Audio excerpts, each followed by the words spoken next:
Photo जरूरी है पंडित गर्मी हो रही वहाँ तो उधर आ रहे हो जा रहे टेंट के आ रहे वहाँ इधर ही लगते जब जा रहे तो कभी आए जब चले जाए सब नहीं है 10 तो 11 तो बज गए।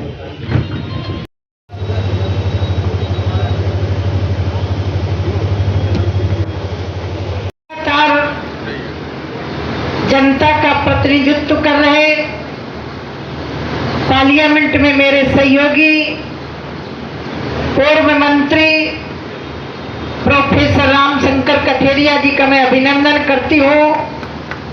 और किसी को बुला सकते थे लेकिन उनका प्यार, उनका स्नेह और इटावा वालों का स्नेह भी मुझे बार बार आपके इटावा में खींच के लाता है। इसके लिए मैं आपका बहुत बहुत आभार व्यक्त करती हूँ।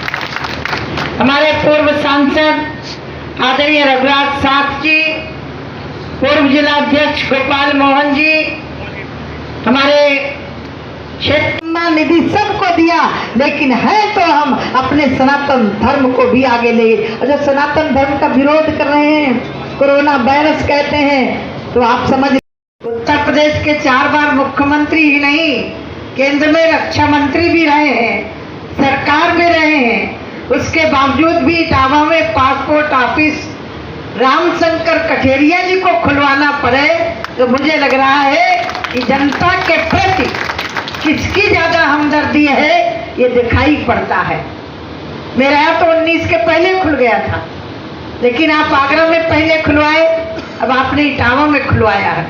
इसके 2-3 कारण मैं बताना चाहती हूँ, क्योंकि जब मैं विधायक बनी तो मुझे लगा कि पासपोर्ट मुझे बनवा के रखना चाहिए। मैं कानपुर गई तो कानपुर में पता है आपको, विधायक को भी 6 महीने लग गए थे।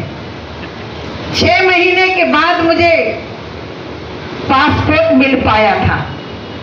और मेरे से जो और अन्य लोग पहुंचते हैं तो उनको पासपोर्ट बनवाने में पहले दलालों के चक्कर लगाने पड़ते हैं। ये दलालों के चक्कर लगाने के कारण ही बहुत सारे लोग पासपोर्ट नहीं बनवा पाते थे।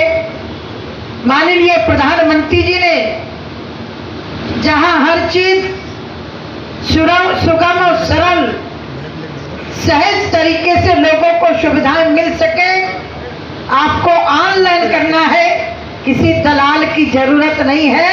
और परेशान तो दलाल ही होंगे, जनता परेशान नहीं होगी निश्चित। आज जो पूरा विपक्ष परेशान है वो देश की जनता के लिए परेशान नहीं है, गरीबों के लिए परेशान नहीं है, वो परेशान है उनका पूरा का पूरा कुनवा, पूरा का पूरा परिवार बेरोजगार हो गया है, इसलिए परेशान है, आपके लिए परेशान नहीं है। माननीय प्रधानमंत्री जी, मैं बैठे बैठे मैं कई बार सोचती हूँ, माननीय रामशंकर कठेरिया जी भी मंत्री रहे हैं, हमने देखा है माननीय प्रधानमंत्री जी को, सबके सुझाव, सबके अधिकारियों के, सब मंत्रियों के, कैसे हम देश को समृद्ध बना सकते हैं, कैसे हम देश के नागरिकों को आगे ले जा सकते हैं। और मुझे लग रहा है कि भारत ने G20 की अध्यक्षता करके ये दिखा दिया है कि भारत जो चाहे वो कर सकता है, इसका जीता जागता प्रमाण है। भारत ने वो करके दिखाया है जहां विश्व नहीं पहुंच पाया था। जहां दोबारा जब लॉन्च किया तो फेल हुआ, शायद नरेंद्र भाई मोदी नहीं होते तो वैज्ञानिक के हौसले पर पस्त हो जाते। माननीय प्रधानमंत्री जी ने इसरो में जाकर के वैज्ञानिकों को प्रोत्साहन बनाया, और वो क्षण शायद मुझे लगा किसी ने गंभीरता से देखा होगा, जब एक वैज्ञानिक को गले लगाया तो वैज्ञानिक फूट फूट करके रो रहे।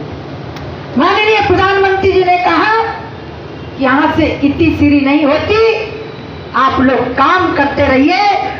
3 साल के अंदर अंदर हमने वहां की छलांग लगाई है, वहां तिरंगा गाड़ा है। भारत के संसाधनों, भारत के वैज्ञानिकों के बल पर, माननीय प्रधानमंत्री जी के प्रोत्साहन आज हम चंद्रमा में तिरंगा गाड़ चुके हैं। ये है भारत की ताकत। भारत का सामर्थ्य पहले भी था, भारत के अंदर शक्ति पहले भी थी, लेकिन शक्ति देश की ताकत को पूर्ववर्ती सरकारों ने देश के लिए चिंता नहीं की, ना उनको एकत्रित करने का काम किया। अभी माननीय रामशंकर कठेरिया जी, जो कि मेरे पास विभाग आवास का, उसकी चर्चा कर रहे थे, तो मैं जब मुझे ये विभाग मिला तो मुझे अपना बचपना याद आ गया। सन 83 की घटना मुझे याद आ गई।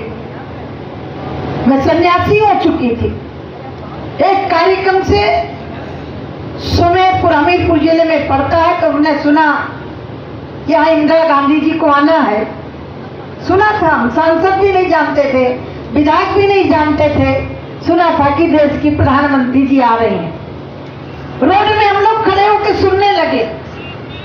पहली स्पीच में स्वर्गीय इंदिरा गांधी ने कहा कि हम देश की गरीबी दूर करेंगे, देश के गरीबों को मकान देंगे। बंधुओं, ये घोषणा, ये नारा 14 तक चलता रहा। गरीबों की गरीबी कैसे दूर की जाती है? झोपड़ी में बैठ के रोटी खाने से दूर नहीं होती है। गरीब की झोपड़ी खत्म करके उसको पक्का मकान देने से गरीबी दूर होती है। वो देश के यशस्वी प्रधानमंत्री जी ने किया।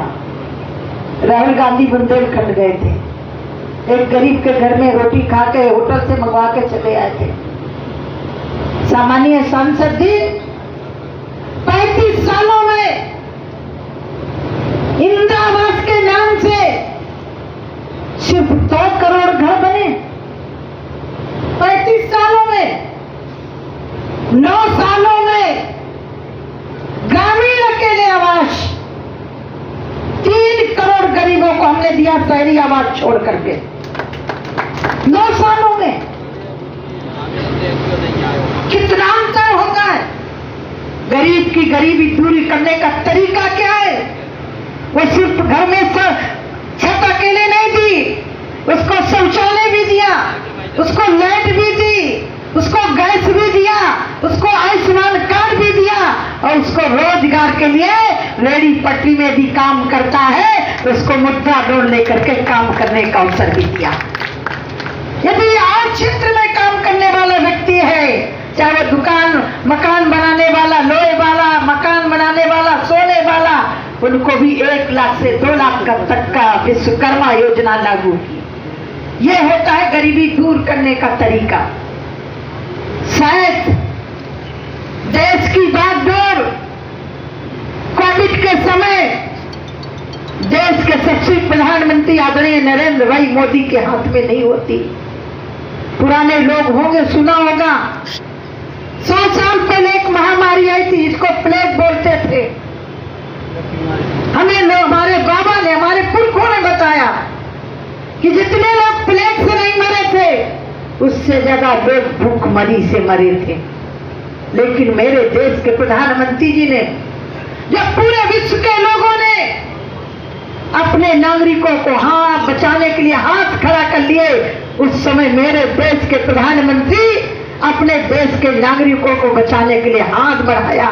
मेरे देश का कोई भी गरीब भूख से नहीं मरेगा, रोग से नहीं मरेगा, मुफ्त में वैक्सीन दिया। ये वही देश है जहां चावल बाहर से मंगाए जाते थे, वो भी विभाग मेरे ही पास है। गेहूं बाहर से मंगाए जाते थे, चीनी बाहर से मंगाई जाती थी। आज ये कोई भी चीज बाहर से नहीं, हम अपने किसानों के दम पर 81 करोड़ लोगों को मुफ्त में राशन दे रहे हैं और दूसरे देशों को दे रहे हैं। आज पाकिस्तान की हालत क्यों है? पाकिस्तान को भी हमारे देश से जाता था, आज पाकिस्तान भूखमरी की कगार पर आ चुका है। एक साथ बंटवारा हुआ था। पाकिस्तान की मीडिया ने पाकिस्तान के लोगों से पूछा कि साथ में बंटवारा हुआ, भारत कहाँ है और पाकिस्तान कहाँ है? तो नौजवान ने पूछा कि भाई ये बताओ, चंद्रमा में लाइट है क्या? तो पत्रकार ने कहा नहीं, चंद्रमा में लाइट नहीं है। तो बोले क्या चंद्रमा में पानी है क्या? बोले नहीं है। चंद्रमा में अनाज है क्या? बोले नहीं है। तो जो चंद्रमा में नहीं है वो पाकिस्तान में है।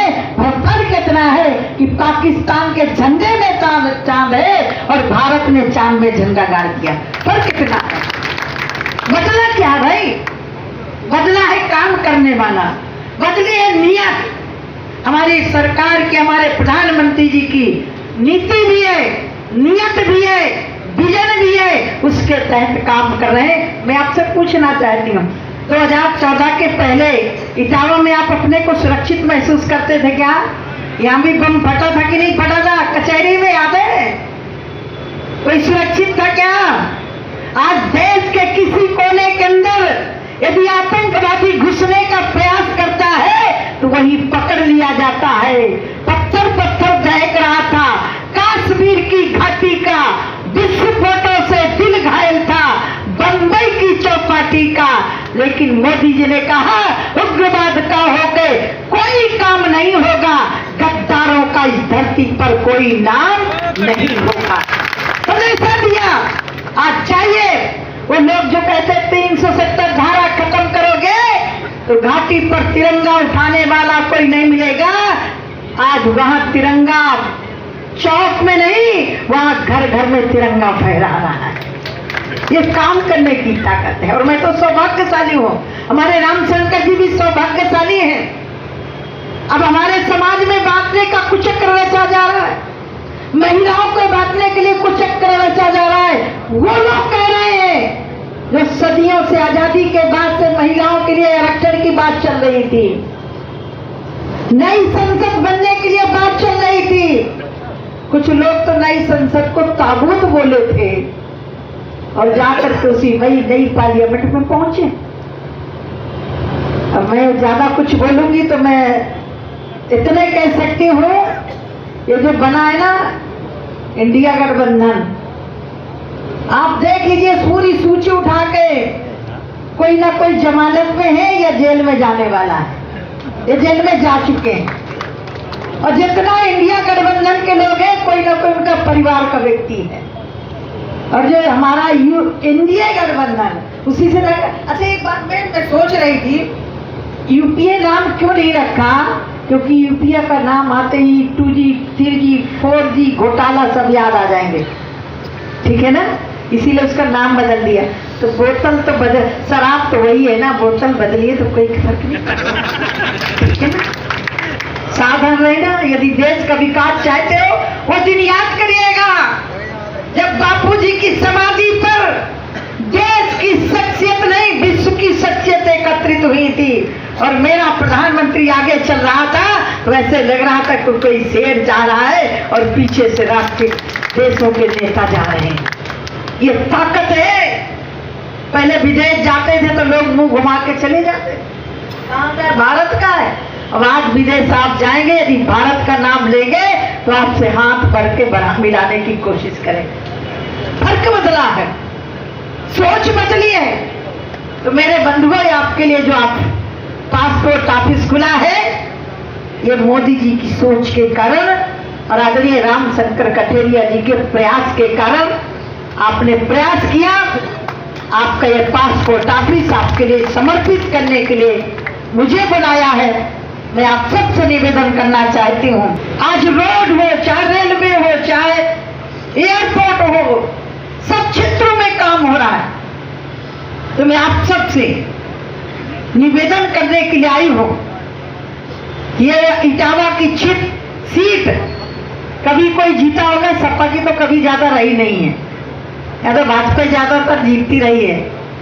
तो मैं आपसे निवेदन करने के लिए आई हूँ, देश को विश्व पटल पर गुरु के रूप में स्थापित किया मोदी जी ने कि नहीं? बोलो ना, बोलो ना।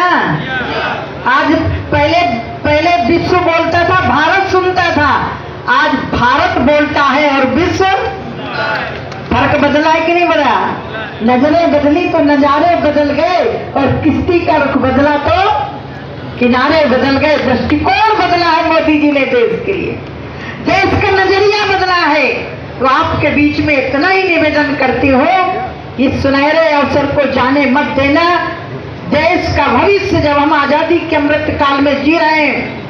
आजादी का अमृत उत्सव जब मनाएंगे 100 साल में, तो भारत आज विश्व 5वें इकोनॉमी में है। जब भारत